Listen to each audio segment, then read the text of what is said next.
Hi, thanks for visiting Bible Mountain. This is the 19th lesson in the series of lessons on the book of Jude. In this lesson, I'm going to look at verse 16 and talk about grumbling and boasting. When we look at verse 16, the first word we see is the word these. These is a pronoun. In order to understand this verse, we have to understand who Jude was referring to when he used the pronoun these. Next, we see the equative verb are. Then we see 5 descriptions. Basically, Jude used 5 descriptors to describe the people referred to by the pronoun these. In this lesson, I'm going to start by looking at the overall context of Jude so that it is clear in our minds who Jude was referring to when he used the pronoun these. Then I will examine each of these descriptions: grumbling, fault-finding, lusting, boasting, and flattering. At the very end, I'll talk about what Jude wants us to learn from this. Let's start by thinking about the pronoun these. Let's go back to the beginning of the book of Jude. Remember in verses 3 and 4, Jude wrote why he wrote this book. He wrote because certain people had crept into the church secretly. Throughout this letter, he described these people. In verse 8, he said these men were dreamers and blasphemers. In verse 10, he wrote more about their blasphemy. In verse 11, he issued a warning to these men and compared them to Cain, Balaam, and Korah. In verse 12, he described these men as being stains, unfruitful, and dead. In verse 14, he applied a prophecy of Enoch to them. And then that brings us to verse 16, where Jude continued to describe these men who had crept into the church secretly. He described them as grumblers, fault-finders, following after their own lust, speaking boastfully, and flattering people for the sake of gain. Let's take a look at each one of these. Let's start with grumblers. This is a software program called Accordance. It is a Bible study program. One of the tools in this program is a concordance of the New American Standard Bible. A concordance is a reference work that lists every word that appears in a particular writing. In this case, I searched for the word grumbling. An asterisk is a wild card, so I put an asterisk in the word so that I would get grumble, grumbles, grumbler, grumbling, etc. There are 29 verses throughout the Bible that contain a variation of the word grumbled. Let's look at some of these references from the Old Testament. The first one is from Exodus. Exodus tells us about the Israelites leaving Egypt and then spending time at Mount Sinai where they received the Mosaic Law. Exodus 15:24. So the people grumbled at Moses, saying, "What shall we drink?" We see that the Israelites grumbled at Moses. Let's scroll down to chapter 16, Exodus 16:7. And in the morning you will see the glory of the Lord, for he hears your grumblings against the Lord. Here we see that the Israelites were grumbling against Yahweh. There are many verses throughout Exodus and also down into Numbers that tell us about the Israelites grumbling against Moses and against Yahweh. We see one in Numbers 14. The book of Numbers tells us what happened when the Israelites were wandering in the wilderness for 40 years. This is Yahweh speaking in Numbers 14:27. How long shall I bear with this evil congregation who are grumbling against me? Now let's scroll down to Deuteronomy. This is Moses speaking to the Israelites. Deuteronomy 1:27. And you grumbled in your tents and said, because the Lord hates us, he has brought us out of the land of Egypt to deliver us into the hand of the Amorites to destroy us. Throughout the time period of the Israelites leaving Egypt and being in the wilderness, they were constantly grumbling. Obviously, grumbling is a bad thing. Now let's take a look at grumbling in the New Testament. We see the word grumblers in Jude 16. Accordance also has a Greek dictionary. The Greek dictionary tells us the word grumblers is a translation of the Greek word gogustes. Gogustes is a variation of another Greek word, and that Greek word is goguzo. There's another word that is a variation of goguzo, and that is gogusmos. Let's go back to the concordance and search for every usage of these 3 Greek words in the New Testament. The first usage is in Matthew 20:11. When they received it, they grumbled at the landowner. This was part of a parable that Jesus told.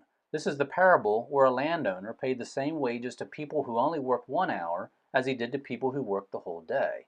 The ones who worked all day grumbled at the landowner. This gives us an idea what this Greek word means. Luke 5:30. The Pharisees and their scribes began grumbling at his disciples, saying, "Why do you eat and drink with the tax collectors and sinners?" There's a negative connotation to this word. Generally, grumbling is not a good thing. John 6:41. Therefore the Jews were grumbling about Jesus because he said, "I am the bread that came down out of heaven." The Jews were disturbed and offended that Jesus claimed to be the bread that came down out of heaven. Let's go down to John 7, verse 12. There was much grumbling among the crowds concerning Jesus. Some were saying, "He is a good man." Others were saying, "No, on the contrary, he leads the people astray." These verses give us an idea of the meaning of grumbling. Now let's scroll down to Acts 6. This verse is a bit of a different take on this word. Acts 6:1. Now at this time, while the disciples were increasing in number, a complaint arose on the part of the Hellenistic Jews against the native Hebrews because their widows were being overlooked in the daily serving of food. The word complaint is a translation of the same Greek word that is usually translated grumbling. Grumbling is usually a bad thing. However, in this case, if you read the context of this verse, you see that the apostles recognized that there was a legitimate complaint here. The widows of the Greek Jews were being overlooked when the widows of the Hebrew Jews were served food. The Greeks complained about that. The apostles acknowledged that they were right, so the apostles appointed 7 men to solve this problem. Even though grumbling generally is a negative thing, we see here in this context that it was a way of identifying a real problem that had to be addressed, and the apostles did address it. Now let's scroll down to 1 Corinthians. This is a command. 1 Corinthians 10:10. Nor grumble, as some of them did, and were destroyed by the destroyer. The pronoun them refers to the Old Testament Israelites, referring to a time when they grumbled and were destroyed. Let's look at Philippians 2, verse 14. Do all things without grumbling or disputing.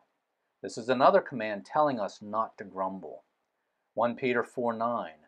Be hospitable to one another without complaint. We're not supposed to grumble when we give hospitality to others. Then we get to the verse we're looking at in this lesson. The pronoun these refers to the people that had crept into the church secretly. These are the people that Jude wrote about throughout his letter and were the cause of him writing his letter. Jude said these men who had crept into the church were grumblers. That is a negative thing. Jude was clearly communicating that it is bad that these men were grumblers. Now let's go to the next description, which is fault finders. Let's go back to the concordance. The New American Standard Bible reads, finding fault. The Greek word that was used there is mempsimeros.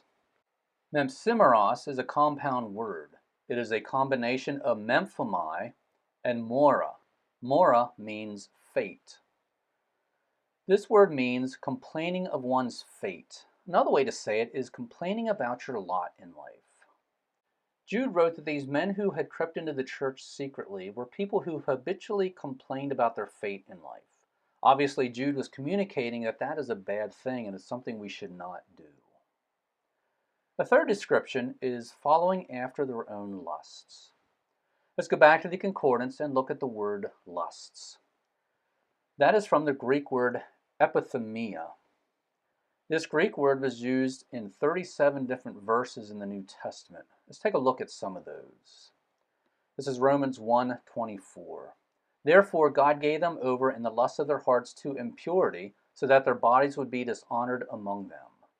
Lust has a negative connotation. Obviously, we do not want God to give us over to impurity. Let's scroll down to Ephesians 2:3. Among them we too all formerly lived in the lusts of our flesh, indulging the desires of the flesh and of the mind, and were by nature children of wrath, even as the rest. The connotation here is that living in the lusts of our flesh is bad. It's negative. It's not something we should do. Let's scroll down to 2 Timothy.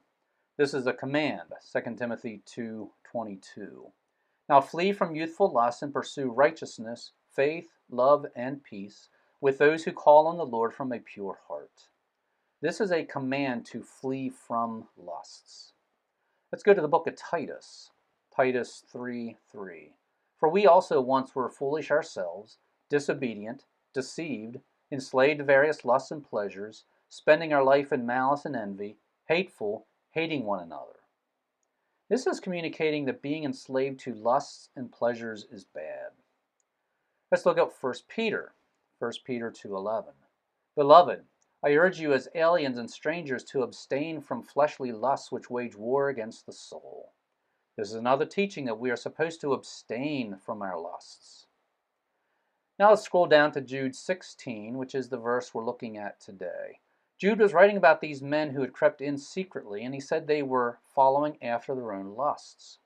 These men that Jude was writing about were doing the exact opposite of what we are supposed to do. As Christians, we are supposed to abstain from following our lusts. But these men who had crept into the church secretly were following after their lusts. Let's talk about the word boastfully. When we look at the concordance, we see that the word boastfully comes from the Greek word huperikos. Huperikos is also a compound word. It means of excessive weight or size. When Jude wrote that their mouth was speaking boastfully, he meant they were exaggerating, saying things that weren't true. They were speaking beyond their place and beyond their knowledge. They were talking about things they knew nothing about. This is also something we should not do. The last description here is admiring people for the sake of gain.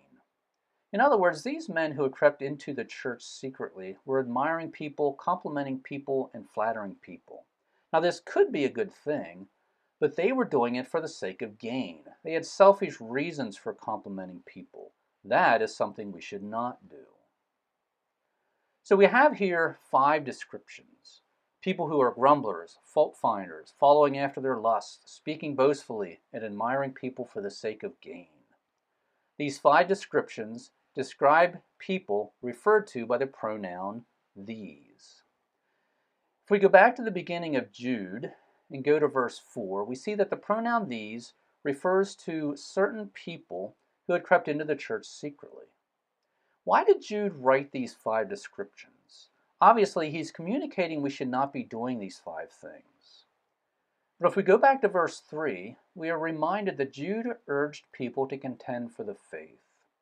Contending for the faith does not merely mean contending for the truth of the gospel and arguing for the reality of the existence of God.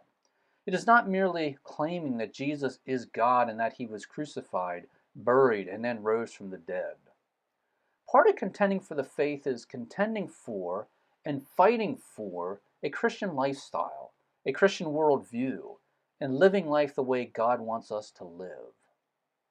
If we have people in our churches who are grumbling, complaining about their fate in life, following their lusts, speaking boastfully, and flattering people for the sake of gain, those are things that need to be dealt with because they contaminate the church.